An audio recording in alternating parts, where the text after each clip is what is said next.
La mer est la mémoire de l'humanité, le plus grand musée du monde, le linceul des bateaux engloutis.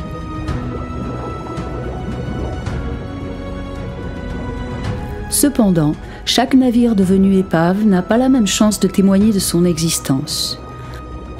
En effet, le bois d'une épave peut être détruit par de petits organismes marins xylophages. De taille modeste mais combien ravageurs, ces vers marins appelés tarés ont une activité particulièrement destructrice sur les bois immergés. Lorsque l'épave d'un navire repose au fond des eaux, une course de vitesse s'engage entre les xylophages et les courants marins qui déposent un linceul d'alluvions protectrices sur la coque. Si la cargaison du navire est constituée de matériaux imputrescibles et pondéreux, terre cuite, métal, matériaux de construction, l'épave s'enfonce plus rapidement dans les sédiments meubles et est ainsi protégée contre ces redoutables prédateurs. L'épave Port-Vendre 1 était remarquablement conservée, car les amphores qu'elle transportait ont lesté la coque sur le fond et l'ont protégée. Connue depuis 1929, l'épave est finalement explorée en 1963 par les pionniers de l'archéologie sous-marine.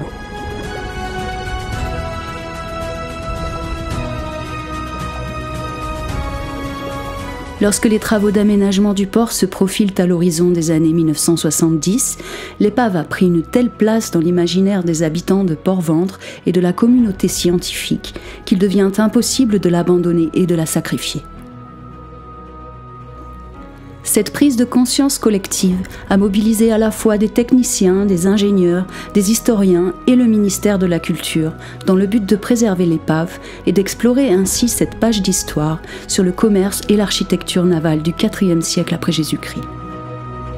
Toutes ces forces œuvrant de concert ont permis de démonter partiellement l'épave d'une vingtaine de mètres de long, de la prélever de l'anse maritime où elle gisait à 5 mètres de profondeur, et enfin d'effectuer un traitement du bois gorgé d'eau par imprégnation, substituant la cellulose par du bichromate de sodium, redonnant ainsi au bois sa consistance originelle.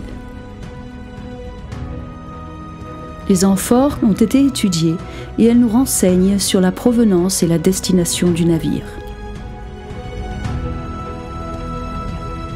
Au IVe siècle de notre ère, la Méditerranée constituait un lien très fort entre les différentes provinces de l'Empire bordant ses rives.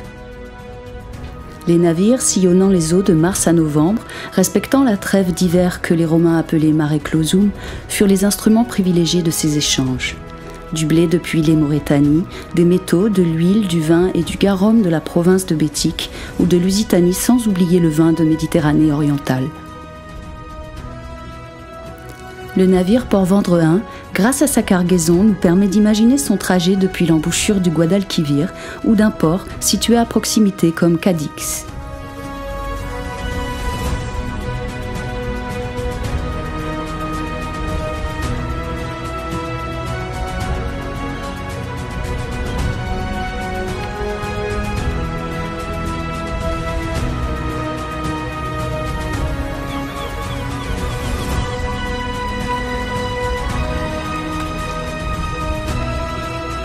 Embarquant une cargaison hétérogène d'huile, de vin et de poissons en saumure pour la cheminer en longeant les côtes hispaniques vers le port de Narbonne, capitale de l'ancienne province de Narbonnaise, mais qui garde toute son importance économique. Au cours de la fouille sous-marine, les archéologues ont noté et dessiné le mode de rangement des amphores dans la cale, où de nombreuses épontilles, reliées par des planches, constituaient des compartiments, calant la cargaison, évitant ainsi les méfaits du roulis et du tangage. En fouillant davantage, ils ont découvert dans la sentine quantité de monnaie perdue par l'équipage dans cette partie du bateau devenue inaccessible, sous le plancher de la cale encombré de sa cargaison. La diversité des effigies des monnaies et leur provenance nous permettent d'envisager l'hypothèse d'un navire ayant navigué au moins 40 à 50 ans. Hypothèse confirmée par l'état d'usure à la fois du bois et de l'étanchéité des planches du bordé, constituant la peau du navire. À ce sujet, rappelons que ce qui caractérise la construction des coques antiques romaines est l'assemblage des virures de bordée, liées entre elles par des clés en bois chevillées, ayant le double avantage d'éviter le cisaillement et le glissement des planches entre elles.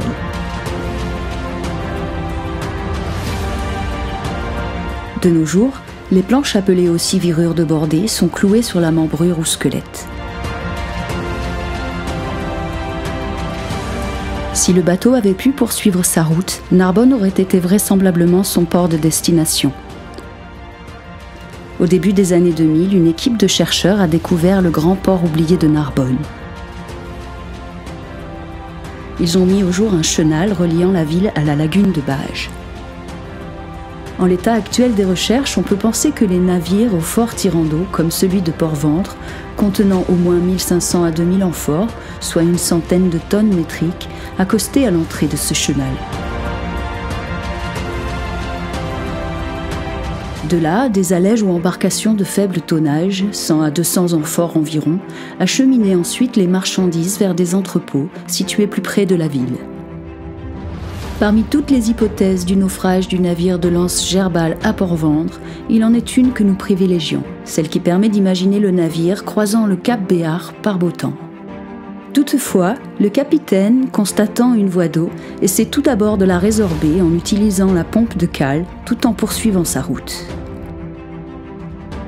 En effet, les navires romains étaient munis d'une pompe de type à chapelet, constituée de petits disques de bois fixés sur une corde et circulant à l'intérieur de 2 madriers creux remontant jusqu'au pont.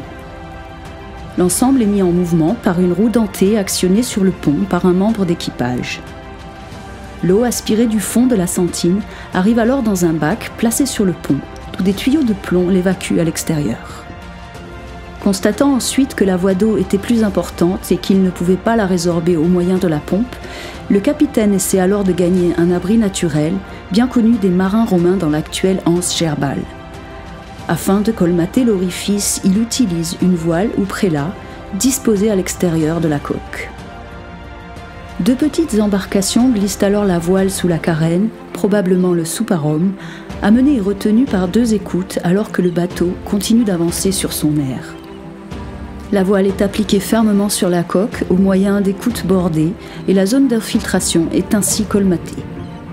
Cette hypothèse est étayée par la découverte, lors du prélèvement de la carène, des vestiges de la voile et des cordages disposés en galons sur le fond de vase, sous les 3/4 arrière de la coque.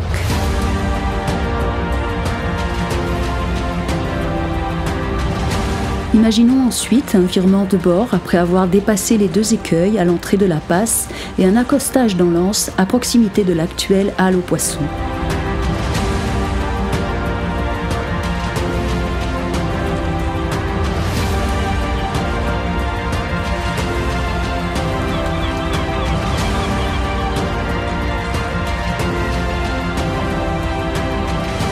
Sans doute a-t-il pensé également à alléger la cargaison, puisque seulement 200 amphores ont été retrouvés lors de la fouille.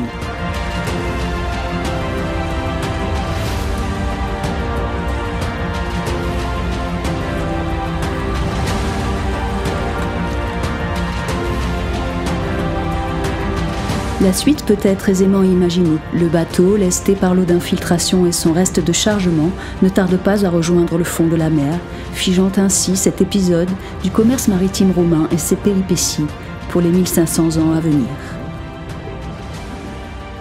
Mais ce que nous devons retenir, c'est l'obstination des plongeurs pour sauver l'épave, le travail acharné des dizaines de scientifiques et d'agents territoriaux qui se sont succédés depuis plus de 40 ans pour étudier et conserver cet incroyable vestige du passé.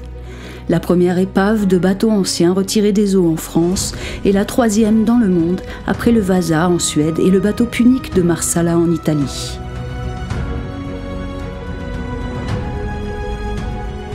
À cet objet exceptionnel du patrimoine maritime, dont les 350 pièces de bois conservées ont été restaurées, il faut ajouter de nombreux vestiges de la cargaison, du mobilier de bord et de l'accastillage.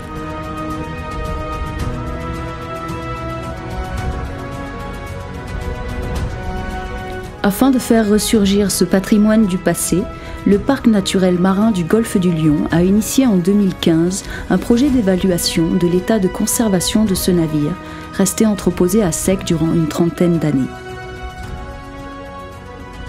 Un exceptionnel partenariat s'est noué entre le parc, la mairie de Port-Ventre, le conseil départemental des Pyrénées-Orientales, Jean-Marie Gassin, spécialiste de l'architecture navale antique, sous la responsabilité conjointe du Drasme et du gestionnaire des collections de Port-Vendre.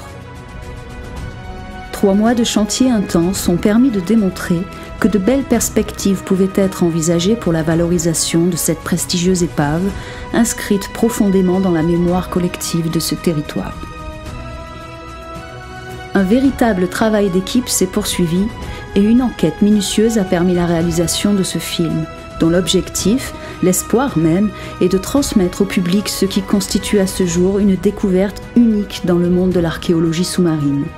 Un chaînon indispensable dans la compréhension des voies maritimes et des échanges commerciaux de cette période dans le bassin méditerranéen.